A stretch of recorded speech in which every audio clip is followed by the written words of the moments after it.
يا مساء الفل يا كرويين، ايه الاخبار؟ معاكم بافلي جرجس من اشغال كرويه، ودي كل حاجه انت محتاج تعرفها عن البطوله العربيه. ايوه هي دي البطوله اللي هيلعب فيها نادي الزمالك مع نادي النصر، هو كريستيانو رونالدو بعينه. حابب بس اعرفك ايه هي البطوله دي واتعملت من امتى وكان ايه تاريخها وايه دنيتها في السريع عشان تبقى معايا في الكلام. البطوله دي بتبقى مكونه من 38 فريق، 18 فريق عربي من قاره اسيا قدامهم 18 فريق من قاره افريقيا. الفريق الاكثر تتويجا بالبطوله هو فريق ترجي التونسي بثلاث مرات. طبعا مش محتاج اقول لك ان اكتر الانديه اللي كسبت البطوله هي انديه الدوري السعودي، واللي مش محتاج اقول لك طبعا ان بعد اللي حصل في السعوديه ده السعوديه هتمسك على البطوله دي وهتفضل حاطه ايديها عليها لحبه حلوين قوي. اخر نادي فاز بالبطوله دي كان نادي رجاء المغربي، وفاز بالبطوله دي موسم 2019 2020. بعد كده البطوله وقفت بشكل مؤقت بسبب ساعتها ظروف كورونا، ورجعت السنه دي 2023، ودي كانت النسخه زي ما قلنا رقم 30، ودي بتسمى بنسخه الملك سلمان. طبعا هنيجي في الكلام لماتش الزمالك والنصر اللي كلنا مستنيوه بقالنا شهرين ثلاثه من ساعه ما عرفنا ان الزمالك هيقع قدام كريستيانو رونالدو. بس حابب اقول لك ان بشكل عام مش بس نادي النصر اللي احنا مستنيين نشوف الماتش بتاعه، لا البطوله كلها بقت بطوله ممتعه جدا بسبب اللعيبه اللي جابتها انديه الدوري السعودي اللي خلت فيه حماس ومتعه كده غريبه في البطوله. لا وكمان تقريبا البطوله دي عباره عن بطوله تحضيريه للموسم الجديد، و90% من اللعيبه اللي جات الدوري السعودي كلهم بيشاركوا في البطوله. ده غير كمان بقى الانديه اللي بتشارك من شمال افريقيا زي انديه الترجي والصفاقسي والرجاء، طبعا غير نادي الزمالك، وطبعا طبعا طبعا طبعا عمهم غايب عنهم اللي هو النادي الاهلي. وهاجي قدام اقول لك ليه النادي الاهلي انسحب من البطوله دي واسباب مارس الكره اللي خلته ينسحب من البطوله دي. ليه انديه زي بيراميدز وفيوتشر برده ما جالهاش حظ انها تشارك في البطوله دي. ووسط كل ده بقى نادي طلائع الجيش هو النادي الثاني من مصر اللي شارك في البطوله دي مع نادي الزمالك. نادي طلائع الجيش هو اللي شارك مع نادي الزمالك في البطوله دي لان نادي فيوتشر ونادي بيراميدز كان عندهم ارتباطات افريقيه، فالاتحاد المصري لكره القدم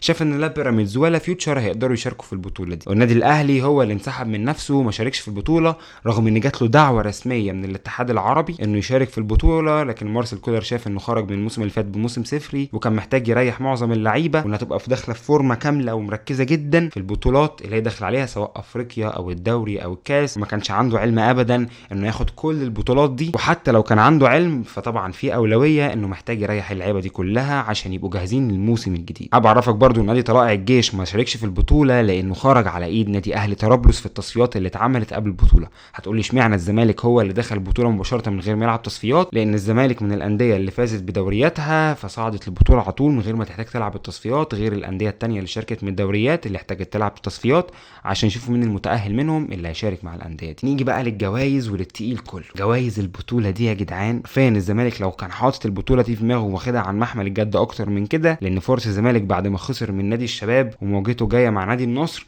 فاعتقد بشكل كبير جدا ان حظوظ نادي الزمالك انه يتاهل من دور المجموعات لدور ال16 قلت كتير قوي. لكن بشكل عام جوائز البطوله دي تقدر ب10 مليون دولار، يعني 300 مليون جنيه مصري. انت مستوعب الرقم؟ يعني زمالك جديد لو حب يبيع كل اللعيبه حرفيا ما يجيبلوش نص المبلغ دوت. مفيش الا زيزو اللي ممكن يجيب للزمالك رقم قريب من دوت 2-3 مليون دولار، ده لو جاله رقم زي دوت. الفريق اللي هيفوز بالبطوله هياخد من ال10 مليون دولار دول تقريبا من 6-7 مليون دولار، والباقي هيتوزع على المركز الثاني والثالث. بشكل عام حتى لو الزمالك خرج من دور المجموعات بنصحك جدا جدا جدا انك تتفرج على البطوله دي، لان الانديه المشاركه في البطوله وبالذات انديه الدوري السعودي وان البطوله بتتلعب في دوله السعوديه فده مدي رتم تاني خالص البطوله، بالذات بعد اللعيبه اللي راحت هناك. مش بعيد تشوف ماتش بيجمع اتحاد جده مع نادي النصر وتشوف كريستيانو رونالدو بنلاعب بنزيما، وغيرها ماتشات كتير جدا مستنيين نشوف فيها كل اللعيبه الجديده اللي وصلت السعوديه ونشوفها مع انديتها الجديده. بالتوفيق طبعا نادي الزمالك، ما يقدرش نقول غير كده،